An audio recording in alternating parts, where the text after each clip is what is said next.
올해 집값 오를까요? 내릴까요?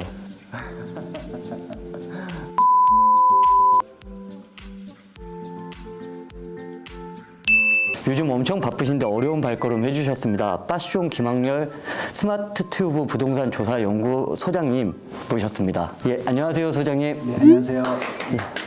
대한민국 최고의 언론사 게드 유튜브에 출연하게 됐습니다. 영광이고요. 제가 알고 있는 한도 내에서 성심성의껏 최선을 다해서 좋은 정보 드릴 수 있도록 열심히 발언하겠습니다.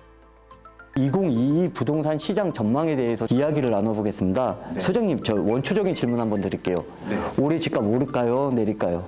일단 제가 하는 일을 한 1분 정도 설명드리고 네. 답변을 드리는 게 더 정확할 것 같아요. 저는 한 17년 정도 한국갤럽에서 부동산 수요 조사를 했었는데 특정 입지에 특정 부동산이 뭐 개발된다, 분양된다고 했을 때 그것들이 분양이 잘 될지 뭐 된다고 하면은 분양가를 얼마큼 받을 수 있을지 가격은 어떤지 상품이 어떤 게 들어가야 적정한지 뭐 이런 것들에 대한 전반적인 조사를 해서 보고서를 작성하는 게 제 일이었어요. 저는 이제 개별 프로젝트로는 얼마든지 답변을 드릴 수 있는데 전체 평균으로 이것들이 올라가냐 내려가냐에 있어서는 조금 보수적으로 말씀드릴 수밖에 없거든요. 왜냐하면 일단 제가 답변을 드릴 텐데 네.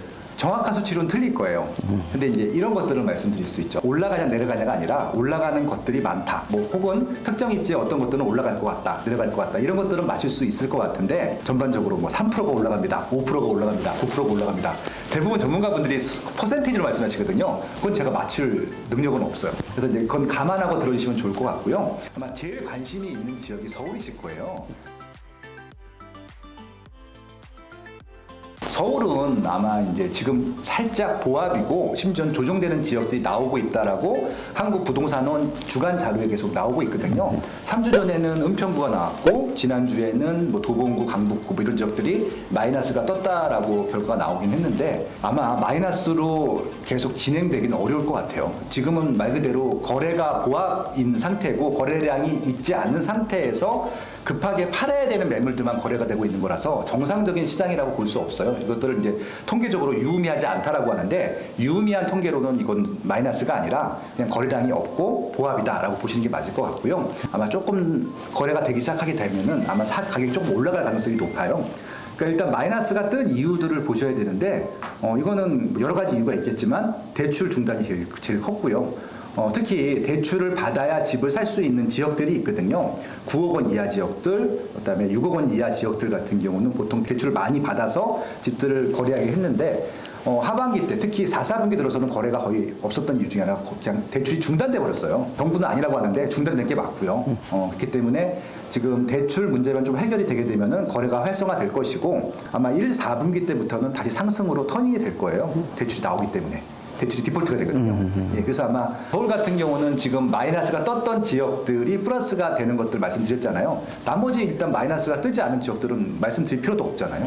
정상적인 거래가 될 겁니다. 폭등하냐, 뭐 조금 많이 올라가냐, 들어올라가냐 그 차이인 것이지 하락하기는 어려운 조건이다. 그렇게 좀 말씀드리겠습니다. 어느 정도의 상승 쪽을 좀 내다보시는 것 같은데 그렇죠. 네. 그게 이게 서울하고 수도권하고 지방하고 다 다를 것 같습니다. 서울은 그래도 조금 현 기조가 유지가 될 것이고 뭐 수도권은 어떻고 지방은 어떻다 진단을 해주실 수 있을까요? 대부분은 상승할 거고요. 정도 차이가 있긴 하지만 마이너스가 뜨는 지역들도 좀 있긴 할 것 같아요. 근데 그 차이는 뭐냐면은 수요가 많은데 공급이 적었던 입지들 같은 경우는 하락할 가능성이 없어요. 그러니까 이게 거래량이 많고 적음의 문제인 것이지 하락할 가능성이 없는데 대부분 입지가 다 그럴 것 같고요. 경기도는 작년보다 좀 줄어요. 그러니까 절대적으로 많이 주는 건 아닌데 작년보다 줄기 때문에 아마 작년에 조정됐거나 입주 물량이 이제 문제가 해결됐거나 입주 물량이 더 없는 지역들 같은 경우는 경기도도 올해 올라갈 가능성이 높다라고 말씀드릴 수 있을 것 같고요.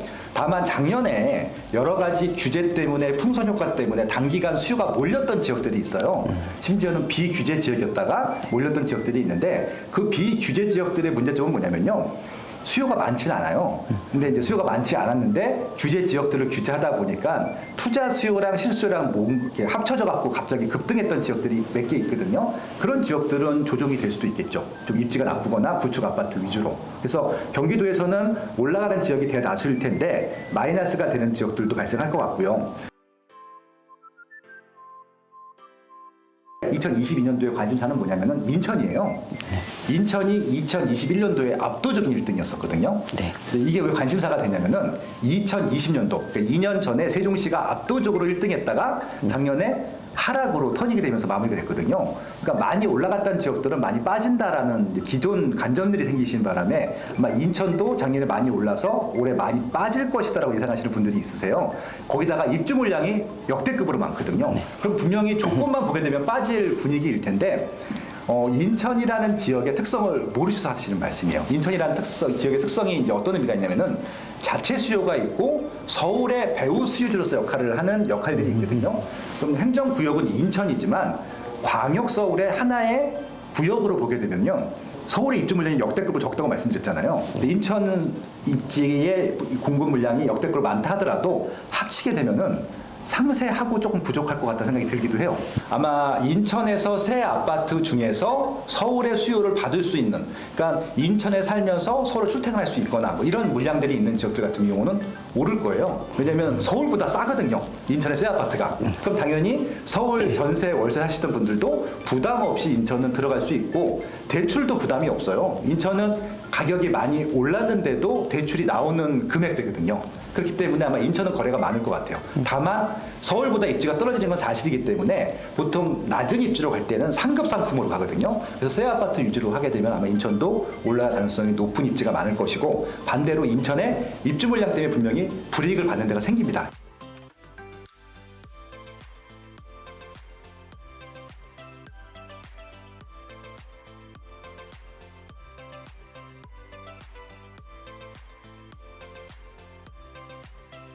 지방도 다 달라요.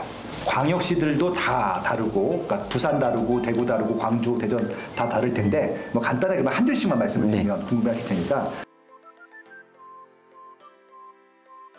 부산도 오르는 데가 있고 내려가는 데가 있어요.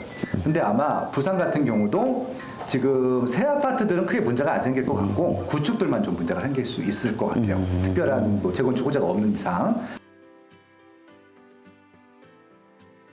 가장 광역시에서 이제 좀 이슈가 되는 지역이 대구입니다.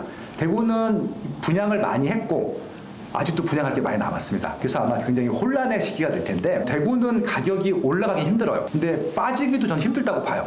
올라가기도 힘들고 빠지기도 힘든 이유 중에 하나가 분양가 자체를 낮게 분양을 해서 피가 많이 붙었던 거였었거든요. 근데 분양가 이하로 빠지긴 힘들 것 같아요. 근데 피는 조정될 수 있겠죠.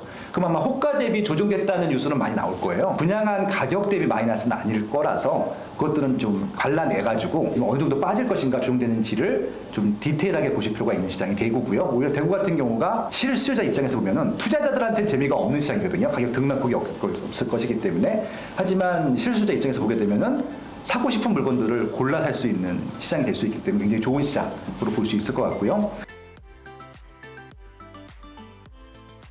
대전이 올해 이제 꽤 오랫동안 오른 지역 중에 하나입니다. 근데 이제 대전의 장점이자 단점이 뭐냐면은 옆에 세종시가 있다는 것들이거든요. 세종시랑 비교했을 때 상품적인 측면이나 미래 발전 가능성 측면에서 좀 떨어져요. 인구는 훨씬 많고 부진 큰데 그러다 보니까 세종시한테 계속 눌려 있었거든요. 가격적으로. 그래서 세종시가 좀 많이 올라가서 대전의 상한가를 올려놓긴 했는데 세종이 좀 조정을 당하고 있잖아요. 세종시가 많이 올라간 거랑 대전이 올라가는 거랑 아마 붙어있는 시점까지는 아마 대전이 계속 올라갈 것 같긴 하더라고요. 지금 대전이 시세 상승이 꺾이지 않고 있는 이유가 세종시가 상한선이 많이 올려놨기 때문에 그렇거든요. 그래서 이제 세종시가 이제 작년에 좀 조정을 받았기 때문에 제 생각에는 더 조정받기는 어려울 거라고 예상을 하는데 결국은 이제 그 갭이 붙게 되면은 세종시가 다시 올라갈 것이고 그 세종시가 내려오기 시작하면은 대전도 아마 상승세를 멈출 것이거든요. 그래서 아마 대전은 인천이나 경기도가 서울 눈치 보는 것처럼 세종시 눈치를 보면서 아마 미래 가격을 좀 측정해 봐야 될 것 같고요. 광주가 한 최근 2, 3년 동안 안 올랐다가 최근에 좀 움직임이 있거든요. 그래서 다른 광역시들보다는 광주 같은 경우는 올해 조금 더 많이 올라가지 않을까. 폭등한다는 얘기가 아니라 다른 광역시에 비해서 그 정도로 정리해 볼 수 있을 것 같고요. 울산도 아마 광주랑 비슷한 분위기일 것 같아요. 그리고 이제 도지역들 같은 경우는 도지역을 보시면 중소도시들이 있는데 일단 중소도시를 잘 아시는 분들도 있고 모르시는 분들이 있을 텐데 중소 도시들 중에서 최근 몇 년 동안에 조정을 받은 지역들이 꽤 있어요. 유명한 지역들인데 제가 노골적으로 다 읊진 않겠습니다. 네. 왜냐면 거기는 시장이 작아서 네. 제가 말씀을 드리는 순간 아마 바로 가서 계약하실 분들이 많기 때문에 지방 중소도시 중에서 유명한 도시였고 수요도 꽤 많았다고 판단이 됐었는데 최근 2, 3년 동안 조정을 받은 지역들은 올해 많이 올라갈 것 같아요. 그동안 조정을 받는 바람에 규제를 안 받았었거든요. 그래서 투자 수요층, 실수요층들이 다시 아마 움직일 것 같아요. 풍선 효과 때문에. 그래서 바닷가 근처인가요? 바닷가 근처도 있고 내륙도 있고 네. 그렇습니다. 집을 영끌해가지고 샀는데 아 이거 불안해 죽겠어요. 안심하고 있어도 될까요?